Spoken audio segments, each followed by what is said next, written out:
It's the night before my operations class. I'm on my way to meet with my learning team to prepare for a case discussion. Our whole class will focus on the inventory decision-making process for a company called REI and their ski rental business. A case study is a real business challenge that doesn't have a clear right answer. Should we get into REI? Yeah, that's fine. Yeah. Learning teams are groups of people who are put together with different backgrounds and job histories. Working through the case with my trusted learning team members allows me to pitch different ideas and challenge new strategies in a safe space before I get to class.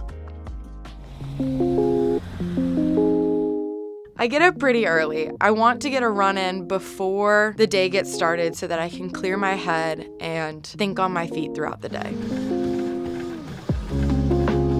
In the lecture-based method, I found that I was really good at learning all of the facts for the exam and then immediately after the test was taken, forgetting what I had learned. The difference with the case study method is that it's stories, it's experiences, and you're taking action, which is so much easier to remember going forward because you lived that experience. I'm learning how to sit in situations with ambiguity or limited sets of information and make decisions that I feel confident with and would stand my ground on. Every morning, we kick off class with a cold call.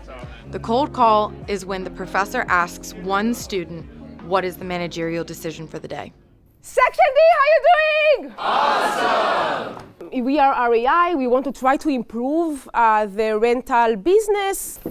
Grace, how are we going to try to figure this out?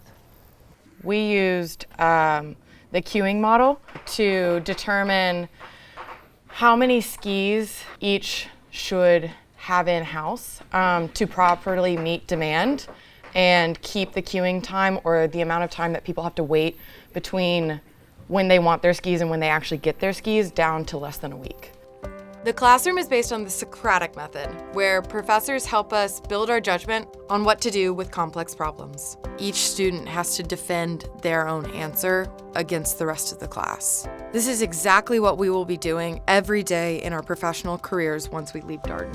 You see that the ideal number of servers or skis is 5 moving forward, which gets you to a time in queue of 0.19.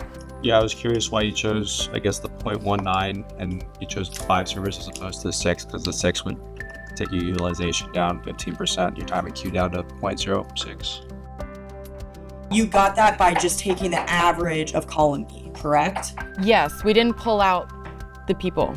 Yes, neither did we. What we did though, the faculty help us get to a reasonable set of options and then ask us, what would you do in their shoes? When I came to Darden, I was lacking in confidence and not a part of the discussions. And now every single day, I'm working that muscle, I'm practicing and becoming a more confident version of myself. Let's thank Grace for her help with the skis.